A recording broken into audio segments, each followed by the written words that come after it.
कल्पना करिए एक ऐसी जगह की जहां समय रुक जाता है, जहां हर सांस में खुशबू है और जहां आपकी हर इच्छा पूरी हो जाती है। आज हम एक ऐसी यात्रा पर निकलेंगे जो हमें इस्लाम के नज़रिए से जन्नत की दुनिया में ले जाएगी। ये कोई काल्पनिक कहानी नहीं है, बल्कि एक ऐसी सच्चाई है जो हर मुसलमान के दिल में बसी है। जन्नत, ये शब्द ही कितना मधुर है। जब आप इसे कहते हैं तो मुंह में मिठास आ जाती है। अरबी में इसका मतलब है छुपा हुआ बगीचा। लेकिन ये कोई साधारण बगीचा नहीं है।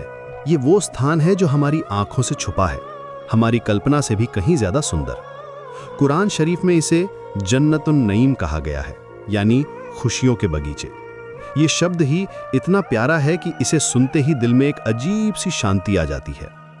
सोचिए, एक ऐसी जगह जो आसमान और धरती जितनी विशाल है, इतनी बड़ी कि अगर आप उसका एक छोर देख रहे हों तो दूसरा छोर नजर में नहीं आएगा। जहां 4 नदियां बहती हैं, एक पानी की जो इतनी साफ है कि उसमें आप अपना चेहरा देख सकें, एक दूध की जो कभी खराब नहीं होता, एक शहद की जो इतनी मीठी है कि इस दुनिया का कोई शहद उसके सामने फीका लगे, और एक शराब की जो नशा नहीं करती बल्कि आत्मा को शुद्ध करती है। ये नदियां कौसर, काफूर, तस्नीम और सलसबील के नाम से जानी जाती हैं। हर नदी का पानी अलग स्वाद का है, अलग खुशबू का है। लेकिन रुकिए, जन्नत की सबसे खूबसूरत बात ये नहीं है। जन्नत में 7 अलग अलग स्तर हैं और हर स्तर पहले से भी ज्यादा शानदार है। जैसे जैसे आप ऊपर जाते हैं वैसे वैसे खूबसूरती बढ़ती जाती है। सबसे ऊंचा स्तर है जन्नतुल फिरदौस। ये वो जगह है जहां अल्लाह के सबसे करीबी बंदे रहेंगे। पैगंबर साहब ने कहा था कि अगर तुम अल्लाह से कुछ मांगो तो फिरदौस मांगना। ये इतनी खास जगह है कि खुद अल्लाह का अर्श इसके ऊपर है। जन्नत में हर चीज जोड़ों में है। 2 बगीचे, 2 झरने, हर फल के 2 प्रकार। यहाँ के पेड़ों पर फल इतने नीचे लटकते हैं कि बिना मेहनत के तोड़े जा सकते हैं। आप सिर्फ इच्छा करें और फल आपके हाथ में आ जाए। छाया इतनी गहरी है कि कभी धूप की तकलीफ नहीं होती। हवा इतनी ठंडी और मीठी है कि आप कभी थकते ही नहीं। और फिर वहां के महल, कुरान कहता है कि जन्नत के लोग खूबसूरत महलों में रहेंगे। हर महल मोती और सोने से बना है। दीवारें चमकती हैं जैसे तारे चमकते हैं। हवा में मिश्क और अंबर की खुशबू तैरती रहती है। ये खुशबू इतनी प्यारी है कि आप कभी उससे बोर नहीं होंगे। हर कमरे में अलग खुशबू है, हर कोने में अलग रंग की रोशनी है।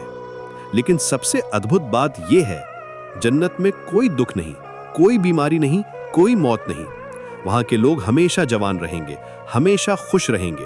उनके दिलों में कोई बुराई नहीं होगी, कोई ईर्ष्या नहीं होगी, कोई गुस्सा नहीं, कोई परेशानी नहीं। सिर्फ प्रेम होगा, सिर्फ खुशी होगी। जन्नत में जाने के लिए क्या करना होगा?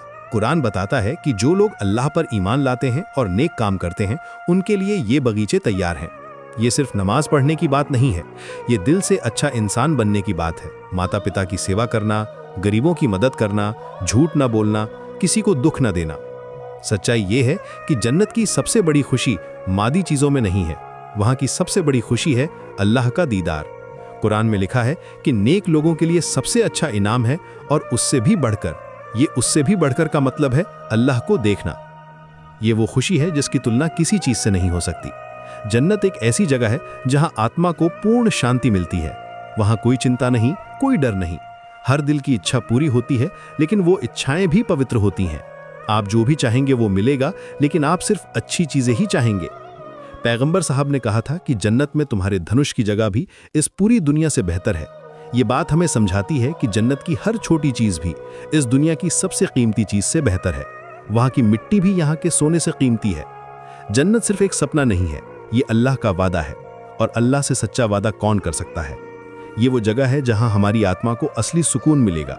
यहाँ हम जो खुशी ढूंढते रहते हैं वो वहां हमेशा के लिए मिल जाएगी। तो आज से ही सोचिए, क्या आप उस खूबसूरत बागीचे के हकदार बनना चाहते हैं? क्या आप उस जगह जाना चाहते हैं जहां हमेशा के लिए खुशी है? जन्नत का रास्ता आपके सामने है, बस एक कदम उठाने की देर है। ये रास्ता मुश्किल नहीं है, बस सच्चे दिल से चलना है।